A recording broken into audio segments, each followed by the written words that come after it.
Bismillahirrahmanirrahim. Assalamualaikum warahmatullahi wabarakatuh. Kami dari kelompok 3 akan mempresentasikan makalah kami dengan judul Perempuan dan Media Massa. Materi pertama akan dibawakan oleh saya sendiri. Perkenalkan, nama saya Misna dengan NIM 2001030009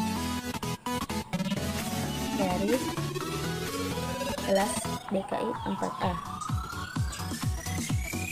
Nama saya Nur Hafsah Hasan Basri, NIM 1801030063. Nama saya Irawati dengan NIM 20010300028. Saya Inar Lestari Firman dengan NIM 2001030018 dari kelas BKI 4A. Baik, setelah tadi perkenalan dari teman kelompok saya, untuk memanfaatkan waktu sebaik-baiknya, langsung saja saya akan membawakan materi pertama, yaitu kontribusi perempuan dalam media massa. Mencermati realitas yang ada sekarang ini, bisa kita katakan bahwa pengaruh perempuan dalam media massa itu sangat kecil, walaupun dapat kita lihat sekarang ini sudah banyak perempuan yang aktif di dalam dunia jurnalis dan dunia media cetak seperti elektronik. Dan bisa kita lihat sekarang ini sudah banyak perempuan yang telah menjadi wartawan, penyiar, presenter, dan bahkan pemimpin redaksi.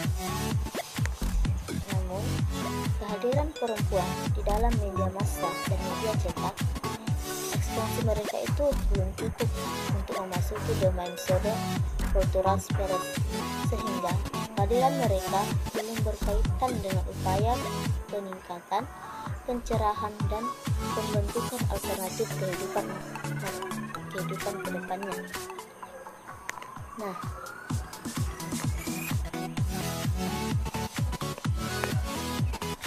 dan mode produksi kapitalis memang cenderung tidak menguntungkan, bahkan mengkompensasi perempuan untuk memasuki ranah publik dengan upah.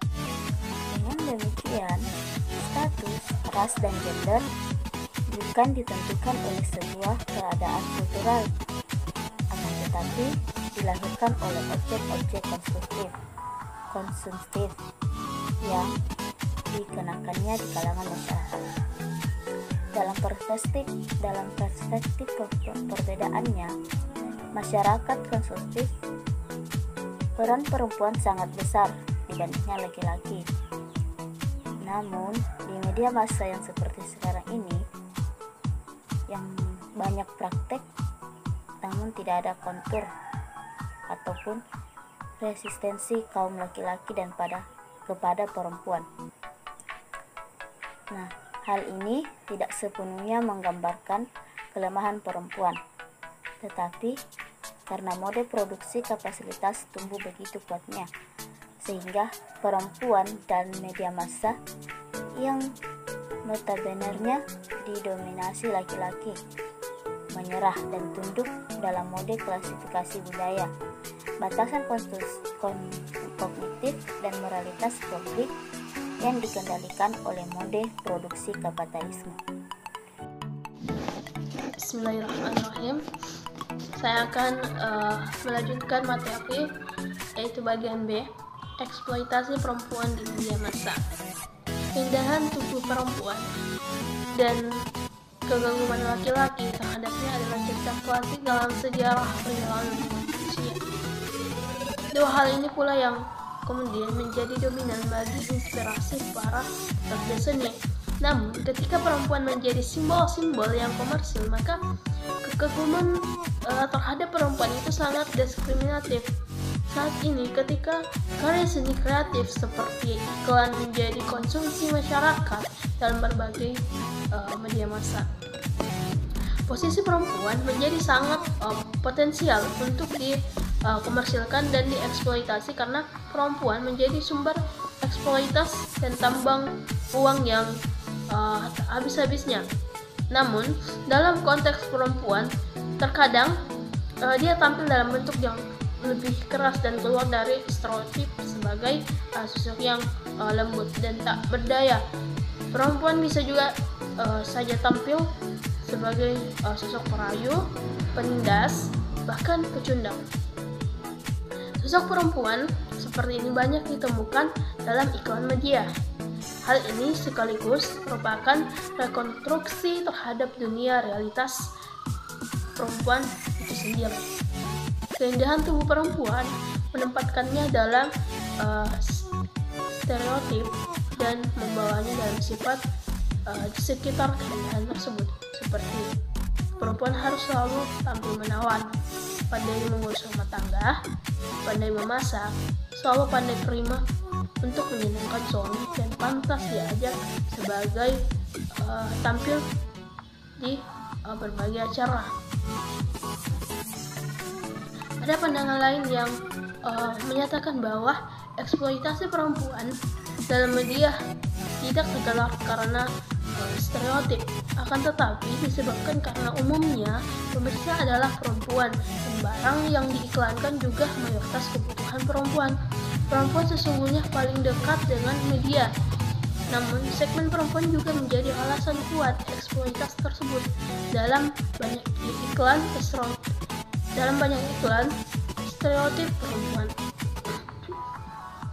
digunakan secara bebas sebagai penindas, objek seks. Semua iklan yang mengharuskan perempuan tampil cantik, awet muda, dan menempatkan perempuan di dapur.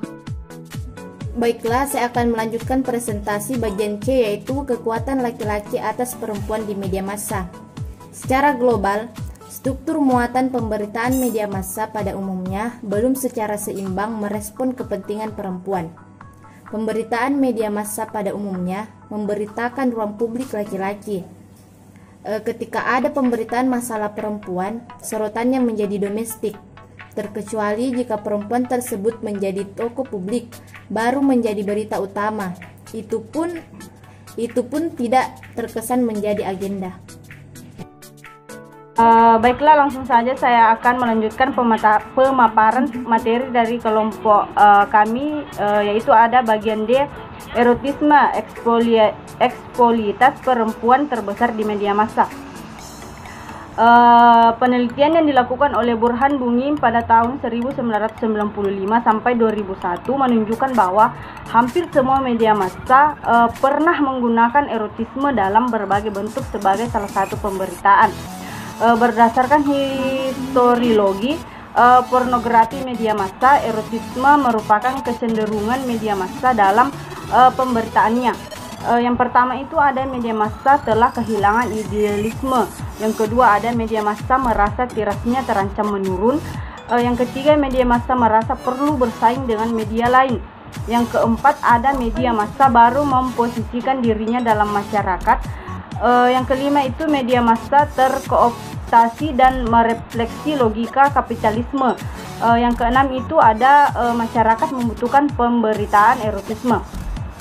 Pada kenyataannya, institusi media massa adalah komunitas sosial yang terkadang penuh dengan persaingan, sebagaimana institusi sosial yang lainnya.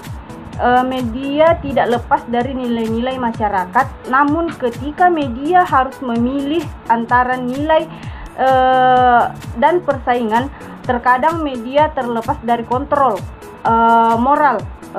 Suatu saat ketika media massa mempertahankan eksistensinya, maka eksploitasi perempuan merupakan pilihan yang diperkirakan paling ringan resikonya. Perdebatan mengenai pemberitaan erotisme di media massa bukan saja mempersoalkan eksploitasi perempuan, tapi juga berkaitan dengan tindakan pengabdian norma dan moral agama dalam masyarakat.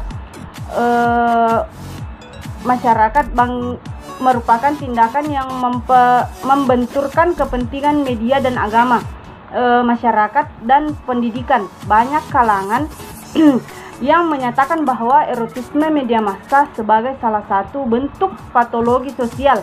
Namun, sebagaimana patologi sosial lainnya, kehadiran erotisme media massa tersebut juga karena kebutuhan masyarakat itu sendiri. Kehadiran erotisme media menjadi paradoks antara dicaci dan diharap. Wyatt meminimalisir eksploitasi perempuan dan berbagai bentuk erotisme di media massa. Yang pertama itu ada penyadaran. Upaya ini harus diawali dengan merekonstruksikan hegemoni patriarki yang memengaruhi alam pikiran masyarakat. Selanjutnya baru bisa masuk pada ranah upaya penyadaran berbagai pihak bahwa eksploitasi perempuan dalam berbagai bentuk erotisme akan menyebabkan patologi sosial dan moral panik masyarakat. Yang lebih penting lagi bahwa mengeksploitasi perempuan berarti tidak memanusiakan perempuan, itu merupakan pelanggaran HAM. Yang kedua itu ada pemberdayaan. Upaya pemberdayaan bagi para aktor media adalah dengan mengembalikan mereka pada prinsip kode etik jurnalistik dan kode etik wartawan. Yang ketiga itu ada advokasi. Advokasi atau substansi hukum mengarah pada pemerintah, terutama pembuatan hukum. Hendaknya ada hukum yang paten berkaitan dengan etorisme dan media massa, sedangkan advokasi struktur of law lebih mengarah pada penegakan hukumnya agar memiliki ketajaman dalam melihat persoalan erotisme yang bisa diberikan sanksi hukum. Yang keempat itu ada pendampingan. Khususnya anak-anak dan pra-dewasa hendaknya didampingi atau diawasi dalam memilih materi atau program media. Itulah tadi pemaparan materi dari kelompok kami, yakni kelompok 3, dengan judul Media Massa dan Perempuan. Cukup sekian presentasi dari kelompok kami. Lebih dan kurangnya mohon dimaafkan. Kami akhiri dengan ucapan wabillahi taufiq wal hidayah. Assalamualaikum warahmatullahi wabarakatuh.